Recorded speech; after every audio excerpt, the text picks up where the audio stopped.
Hello, welcome back again. This is Pavan Sharma and this is Vishal Krishna. We are trying to demystify money for you. And we are trying to demystify it after being inspired by a book by Mr. David McWilliams. It's called Money, A Story of Humanity. And we've covered fiat currency, we've covered gold standard, silver standard, we've covered stocks and bonds and intermingling history with the present circulation of money and what it means to governments, what it means to individuals and companies. But now we're getting into a segment where you want to know as a BCom student how nations work with money. We talked about how Reserve Bank of India prints money from the decree of the government and then circulates it. So let's talk about an example, Pavan. Pavan, I want to know America as a central bank, China as a central bank, India as a central bank. All of them print money, for sure. Obviously, for sure, because they're all, these are the three largest economies in the world. How do they interact with each other when it comes to trade? There's something called, obviously, dollar, rupee, and renminbi, right? How does the value of this money get determined? So we have to look at the currency of a country as a commodity. That will simplify a lot of things. So if you look at the Indian rupee as a commodity, which can be bought and sold, it makes the understanding of exchange rates that much more easier. So every currency, when viewed from the point of view of another country, can be bought and sold. Today, of course, the most valuable currency in the world is the US dollar. Yes. The reason why it's most valuable is after World War II, Bretton Woods Conference around the same time, all countries agreed that the trading globally would be determined in terms of or denominated in terms of US dollar. So US dollar, like the florin of Florence, old times. Florin of old, yes. It is now the most popular, most reliable currency in the world. Because it's the most powerful trading nation. Perfect. It's the most powerful trading nation. Right? So US dollar becomes the base currency by which most other economies determine their currency. Some countries also peg their currency to the US dollar. And if you look at the exchange rates, for example, Indian rupee, 85 rupees. Why is that? Yeah. So for example, if you look at India as an economy, the commodities, the services that are produced by India, the GDP of India versus what is done in the US. The US, of course, being such large an economy. Plus 20 trillion. Yeah, 20 plus. India is now reaching 4. Yes. So it is massive as compared to India. And given that its currency is acceptable across the world, it commands a much higher value. So which means 85 units of my currency today is equal to $1 US. Of course, this 85 can fluctuate, up and down. Same with renminbi, right? If you look at the Chinese currency, there is an association or relationship between the renminbi, INR, 10, 11, fluctuates, right? So what happens is you represent the value of your currency in terms of another currency, that becomes your exchange rate. So I can exchange. So how countries interact? I can exchange $1 USD for X number of Indian rupees. Is it because I've borrowed something from the US and hence my value of my currency is 85 rupees to $1? No. So also the trade deficit? Trade deficit. So multiple things, right? The strength of the US economy, trade deficit. Actually, US, we don't have a trade deficit, so to say, right, with the US. But the fact is it commands a much higher value. We also have to see what kind of products we are manufacturing, we are producing versus what is the US producing.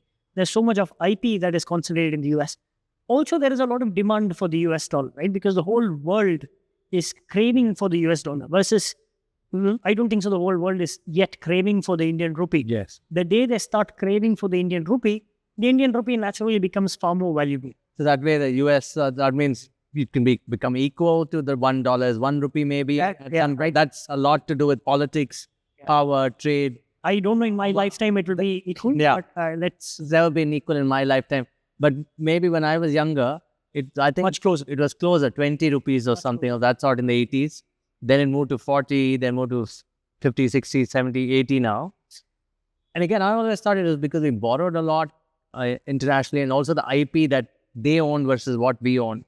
Right? But it's also about the demand. Right? The demand for US dollar Again, because of history. Again, because of history, they've lent loans to Europe. Not just loans. After World War II, all the economies decided that They'll peg it to. yeah, because again, history going back, and you know this. Yeah, they won. They won the war. Right? They won decisively, and they were not wrecked as. They're not as damaged as Europe. Europe, entire cities was were damaged. Soviet Union was damaged. Not Soviet Union, but you were saying Germany. Germany, yes. Europe, so Europe, if you see Germany, England, France. Yeah, Soviet Union too, because Germany invaded them. Absolutely And right. Sorry, if you look I stand corrected. Yeah, if you look at the US, protected on both sides by these vast oceans, the new world, so to say, and everybody's going there in search of their dreams. So they had the political power to now tell people in the negotiating table that you pay. We have the money, yeah. right? So you peg it to us. They created the IMF. Yeah. IMF again is bankrolled by the US. So it's basically the US economy that's running the world. It's also the US market that everybody wants to supply to because they are a consumption-based economy. They're willing to spend. Yes. So naturally, there's a lot of demand for the US. Okay. This answers the question on the relationship between rupee, the US dollar, and renminbi. Now to the renminbi and US specifically, you said the US citizens, they consume a lot, of course. And the Fed keeps printing money and the rates are so low. Interest rates in the US are very low compared to India. In India, if a housing loan is 10 to 12%, over there it could be 1% or sometimes negligible, right? How does the relationship work in terms of you consume, you issue more, you print more dollars, you have China buying these dollars, you're making all these settlements in dollars, then you have a debt ecosystem that's so large. I think they run into trillions, even their debt, right? National debt is very high. Yes. How do they manage it? They manage it because they're the US. They can manage it because of this, because of their power. Yes, absolutely. Military might. Military, economic might. Which is a dollar might again because of Because you look at the bond market again, right? If you look at China and the US.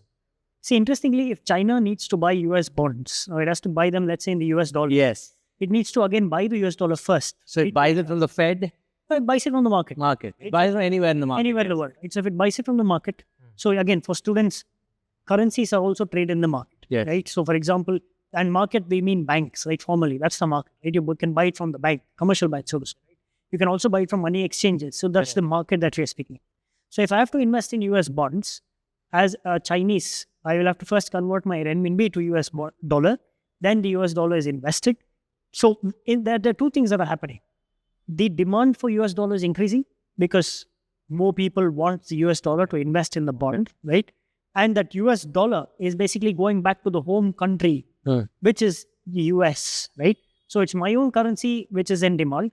US does not have to exchange the US dollar for any other currency. Right? It is its home currency. Correct. So the higher the value of the US dollar, the better it is for the US. Right? Versus India, for example.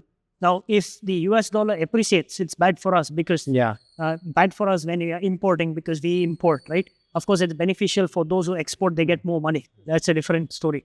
So the demand for US bonds is preceded by the demand for US dollar. And it is preceded by the fact that US is the largest economy. We've appreciated, haven't we, a lot? No, actually, we have not. We have depreciated. Correct. But it's become higher. In absolute terms, we have depreciated. But over the last 3 to 4 years, compared to other countries, our currency has been less volatile. So that is one saving grace. But yes, over a period of time, the rupees. I'm going to stump you a little bit because this has often stumped me as a student. Appreciation of the dollar versus depreciation of the dollar to the rupee. Let's start with what does appreciation of the dollar mean? Right. So it depends on whose perspective this is, right? From whose perspective are you answering this question? Now, let us look at it from India because we are here, right? If the US dollar has to appreciate against the Indian rupee, it means that the Indian rupee is losing value. For example, again, let us look at it in terms of commodities, right? If the Indian rupee is losing value, which means I need to put more Indian rupees on the table to buy the same US dollar, right? So what will happen is that if US dollar is 85 to 1, meaning 85 Indian rupees to 1 US dollar, and the US dollar has appreciated, this 85 is going to grow to 87, right? Which means I need to put more Indian rupees on the table. Buy that dollar. Because the US dollar has become that much more valuable. Agreed. Indian rupee has depreciated. On the other hand, if the US dollar has depreciated, means Indian rupee has appreciated. I need to put lesser money on the table. So 85 drops to 83. Okay. So if the So when you say the US dollar is depreciated, it means our exports become dearer. no, for us, if you look at it from India's point of view, if Imports become cheaper. imports become cheaper, Yes. exports are not that valuable anymore to us relatively, because you are getting 2 rupee more for every USD that you are exporting. Now you're getting 2 rupee less. So for companies, specifically services, let us take the tech sector, which exports a lot, they would be getting less INR in their Yeah. This is a beautifully said thing. If you look at it from the US perspective, or let's say correct me again, let's play this game. $1 today is 85. From a dollar's perspective, the dollar depreciates. It means if it becomes 84, I'm paying lesser amount to get that dollar. Therefore, the dollar is depreciated to the currency. Now, if I say dollar is appreciated, our currency has become expensive. Simple. Our currency, that is Indian rupee, has lost value. Has lost value. So that means I'll have to put more Indian rupees upfront to buy the same US. And therefore, if you look at it from the Indian currency perspective, it's a reverse. It's the reverse. As simple as that. Okay. Again, guys, remember, you can look at it from the dollar perspective on whether it's appreciated to the rupee or depreciated to rupee. And reverse order, if you're looking at it from the Indian currency perspective. This is interesting. I'm glad I'm answering all these questions on their behalf through you. I'll tell you the biggest and the most difficult question I'm going to ask you is, how do you manage that national debt in the US? So large. So they have student debt. Their trade deficits are so high, but yet they command everything. Yeah, so there's a difference between government debt and individual debt. Correct. Right? So student debt is the debt owed by a student to banks in the US. Correct. Versus government debt, for example, bonds. New bonds can be continuously Correct, issued, going back to your state. Correct. Right? So if you look at the government debt, let us take US. Well, let's take Japan. Japan is an even more extreme example. Japan's debt is 200 times, 200%, I'm sorry, 2 times, 2.4, 2.5 times of its GDP, which means it has borrowed so much money. It has borrowed so much money, invested in its infrastructure, economy, so on and so forth, but the economy is not able to scale to that. So what happens is that... So there's not enough happening in the economy to repay that money. Correct. Right? So the population is obviously lesser. So what happens? Aging. Yeah. Right? So what happens is the economy is slowing down, and now you have so much of debt. The problem is, once you have to start paying an interest cost on the debt, you imagine the country's economy is not in a position to absorb that interest cost, because that interest as a percentage is on such large volumes of debt, and your economy is not growing. There is no space for you to absorb that kind of interest. The economy then starts collapsing, right? Because then... But the US has managed this how? US has managed it because the US is printing USD, which is the global currency. Right? Okay. So Japan can't do that because they have nothing happening in the economy. And for example, if you look at the yen is not in as much demand as the US dollar, right? So tomorrow the US dollar, they just print a few more dollars, right? And the demand is met. Japan does not have the freedom. India does not have that freedom. I just can't print Indian rupees. Why is that? I can't, because there's no demand for the Indian rupee. Right? Globally, right? Internally? Internally, yes. Internally, every country will have it. But the fact is that we need to export. Only when we export is when we will be able to improve the strength of our economy. We also have to understand that from India's point of view, we are a net importer. This is brilliant in many levels. Now I get to understand, I get to understand the real importance of currency and its power. How you need to have IP, and you got to get others to buy your IP. Correct. And that is when that is where the US can now print everything, because they own most of the technology in the world, including AI now. So they have most of the weapons and the technology in the weapons side of things, and they still have a relatively young nation. So they can print internally and externally also. They can say, everyone, please peg it to the dollar. Yeah, they don't even have to say please. They can't say please. Absolutely. They say peg it. That's the power. That's the power of... So powerful men never say please. Yes. They just get it. The money, men and women. Sorry to say. Yes. Interesting. So Japan can't do it. India can't do it, but they can manage it internally. Yeah. So Japan, exactly. Therefore, $1, they say the yen, $1 buys so many things. I mean, it runs into millions or something. Yeah. So again, let's take the country itself, right? the way Japan is undergoing its own crisis of aging, India also underwent its own crisis, right? It had its own 1991, the balance. 91, right? We had our own crisis. Now, if you look at the US, US has had about 200 years of independence.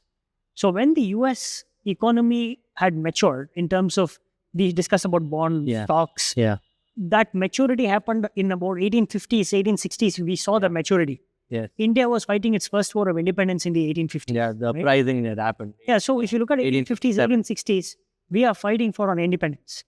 You had the US economy, which had seen that level of maturity. They're already 100 years. So they are way ahead of us. 75 years into independence. Absolutely. At that time. We got it when 100 years much later. Yes. So they have had a lot of time to establish systems to mature. And they've made mistakes. They have, but they have had the time. Yeah, and the dollar wasn't that powerful because they had pegged it to the Spanish silver dollar, whatever they call it. They pegged it to silver, Spanish silver. Then they moved to the gold standard. It's interesting that you were right, they were so isolated that they built their manufacturing, their trading, and the war did not damage them. Both the wars. Very interestingly, and of course, you will know more about this. The US was able to grow by people migrating to the US and growing without a class barrier. Correct. They faced a class barrier in their respective towns in England or Spain. They faced the caste system. In Europe. Yeah, in Europe. They faced the caste system in places like India, class in China. In Asia. Yeah, Asia, right? But if you look at the US, people were able to migrate there. There's no caste barrier. The Irish, the Germans, and just grow. All innovate there, and grow the business, right? So that's how they've had a head start in terms of time. They've had a head start in terms of maturity of systems. They've had a head start that they did not have these class and caste. New land, resources. They have. So time was on their side. Absolutely. And therefore, this ends our segment on how nations and their currencies interact with each other. We are living in a political order where the US dollar is still powerful. It is. Yes. You can dream to move away from that currency. In fact, settlement does happen in different currencies. Yeah, it will, but it's unlikely in our lifetimes we go away from the US. It's like empire. An empire takes time to, it takes time to grow and collapse. That's all I could say about the political, but that's a separate chapter. Interestingly, and that's for students, maybe you can go read about this too. BRICS, that is... They want to create their own... Russia, India, correct, and China are planning to create their own currency system, which has, of course, rubbed Trump the wrong way. Yes. He still wants USD to be the global currency. But of course, BRICS nations are thinking of creating a currency of their own. So, but today, only China can challenge the US in terms of currency power because they can offload the bonds, they can, US bonds, they can sell it off cheap. Correct. And then they can actually devalue the dollar. They can do that, but I would still bet on the US. Yeah, because of a lot of other factors. Because they can keep printing money. Because they have other nations that... They are a democracy, so to say. There is... The systems that they run are independent, at least as of now. Correct. So there are much stronger systems that run in the US. Yes. So I'd still put my bet on the US compared to China. This is another chapter that we need to do at some point of time, maybe when we review another book. Yes. So again, guys, this chapter is about currencies that we've talked about and how different currencies talk to each other in the world, how they correlate with each other.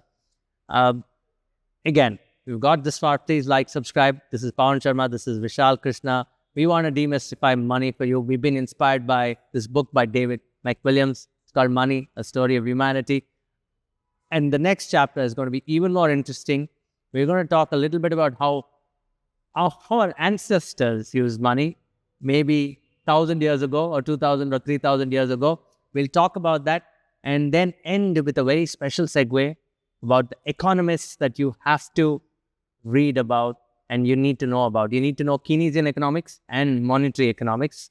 So 2 more chapters to go, guys. So again, like and subscribe and please let us know what you think about the series. If we missed something, we're happy to answer that for you either on YouTube or on our LMS.